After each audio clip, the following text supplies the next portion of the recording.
இன்றைய நற்செய்தி வாசகம். மார்க் எழுதிய நற்செய்தி 9ஆம் அதிகாரம் இறைவசனம் 41 50 முடிய.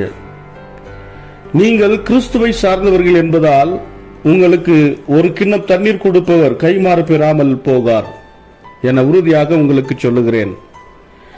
என் மீது நம்பிக்கை கொண்டுள்ள இச்சிறியோருள் எவரையாவது பாவத்தில் விழச்சியவருடைய கழுத்தில் ஓர் எந்திரக்கல்லை கட்டி கடலில் தள்ளிவிடுவதே அவர்களுக்கு நல்லது. உங்கள் கை உங்களை பாவத்தில் விழச் செய்தால் அதை வெட்டிவிடுங்கள். நீங்கள் இரு கையுடையவராய் அணையாத நெருப்புள்ள நரகத்துக்குள் தள்ளப்படுவதை விட கை ஊனமுற்றவராய் நிலை வாழ்வில் புகுவது உங்களுக்கு நல்லது. உங்கள் கால் உங்களை பாவத்தில் விழச் செய்தால் அதை வெட்டிவிடுங்கள். நீங்கள் இரு காலுடையவராய் நரகத்தில் தள்ளப்படுவதை விட கால் ஊனமுற்றவராய் வாழ்வில் புகுவது உங்களுக்கு நல்லது.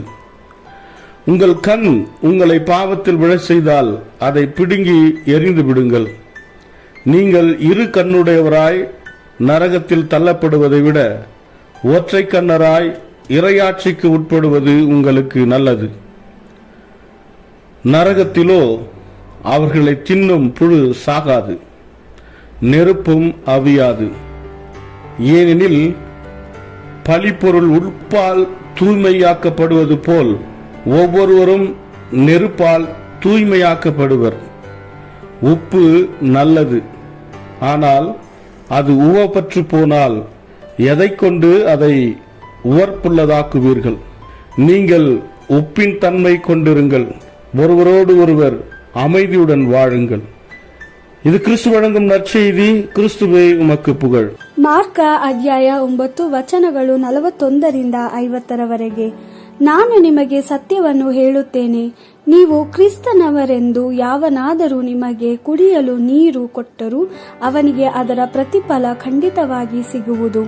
ನನ್ನಲ್ಲಿ ನಂಬಿಕೆ ಇಟ್ಟಿರುವ ಈ ಚಿಕ್ಕ ಮಕ್ಕಳಲ್ಲಿ ಒಬ್ಬನನ್ನು ಪಾಪಕ್ಕೆ ನಡೆಸುವ ವ್ಯಕ್ತಿಯು ತನ್ನ ಕುತ್ತಿಗೆಗೆ ಬೀಸುವ ಕಳ್ಳನ್ನು ಕಟ್ಟಿಕೊಂಡು ಸಮುದ್ರದಲ್ಲಿ ಮುಳುಗುವುದೇ ಒಳ್ಳೆಯದು. ನಿನ್ನ ಕೈ ನಿನ್ನನ್ನು ಪಾಪದಲ್ಲಿ ಸಿಲುಕಿಸುವುದಾದರೆ ಅದನ್ನು ಕತ್ತರಿಸಿಬಿಡು. 2 ಕೈಗಳನ್ನು ಇಟ್ಟುಕೊಂಡು ನಂದಿ ಹೋಗದ ಬೆಂಕಿ ಇರುವ ನರಕಕ್ಕೆ ಹೋಗುವುದಕ್ಕಿಂತ ಅಂಗವಿಕಲನಾಗಿದ್ದು ನಿತ್ಯ ಜೀವವನ್ನು ಪಡೆಯುವುದೇ ಮೇಲು. ಆ ಸ್ಥಳದಲ್ಲಿ ಬೆಂಕಿ ಆರಿ ಹೋಗುವುದೇ ಇಲ್ಲ. ನಿನ್ನ ಕಾಲು ನಿನ್ನನ್ನು ಪಾಪದಲ್ಲಿ ಸಿಕ್ಕಿಸುವುದಾದರೆ ಅದನ್ನು ಕತ್ತರಿಸಿಬಿಡು. 2 ಕಾಲುಗಳನ್ನು ಇಟ್ಟುಕೊಂಡು ನರಕದೊಳಗೆ ಎಸೆಯಲ್ಪಡುವುದಕ್ಕಿಂತ ಕುಂಟನಾಗಿರುವುದೇ ಮೇಲು. ನಿನ್ನ ಕಣ್ಣು ನಿನ್ನನ್ನು ಪಾಪದಲ್ಲಿ ಸಿಲುಕಿಸುವುದಾದರೆ ಅದನ್ನು ಕಿತ್ತು ಬಿಡು. 2 ಕಣ್ಣುಗಳನ್ನಿಟ್ಟುಕೊಂಡು ನರಕದೊಳಗೆ ಎಸೆಯಲ್ಪಡುವುದಕ್ಕಿಂತ ಒಂದೇ ಕಣ್ಣುಳ್ಳವನಾಗಿದ್ದು ನಿತ್ಯ ಜೀವವನ್ನು ಹೊಂದಿಕೊಳ್ಳುವುದೇ ಮೇಲು. ನರಕದಲ್ಲಿ ಮನುಷ್ಯರನ್ನು ತಿನ್ನುವ ಹುಳುಗಳು ಸಾಯುವುದೇ ಇಲ್ಲ ಮತ್ತು ಬೆಂಕಿಯು ಆರುವುದೇ ಇಲ್ಲ. ಪ್ರತಿಯೊಬ್ಬನನ್ನು ಬೆಂಕಿಯಿಂದ ಶಿಕ್ಷಿಸಲಾಗುತ್ತದೆ.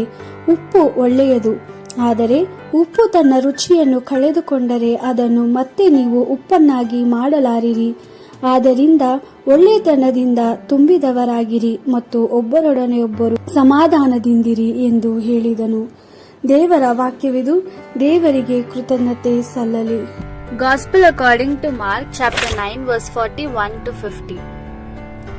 If anyone gives you a drink of water because you belong to Christ and bear his name, truly I say to you, he will not go without his reward. If anyone should cause one of these little ones who believe in me to stumble and sin, it would be better for him to be thrown into the sea with a large millstone around his neck. If your hand makes you fall into sin, cut it off. It is better for you to enter life without a hand than with 2 hands to go to hell, to the fire that never goes out. And if your foot makes you fall into sin, cut it off. It is better for you to enter life crippled than with both feet to be thrown into hell. And if your eye makes you fall into sin, tear it out. It is better for you to enter the kingdom of God with 1 eye than keeping both eyes to be thrown into hell, where the worm never dies and the fire never goes out. Everyone will be salted with fire. Salt is a good thing, but if it loses its saltiness, how can you make it salty again?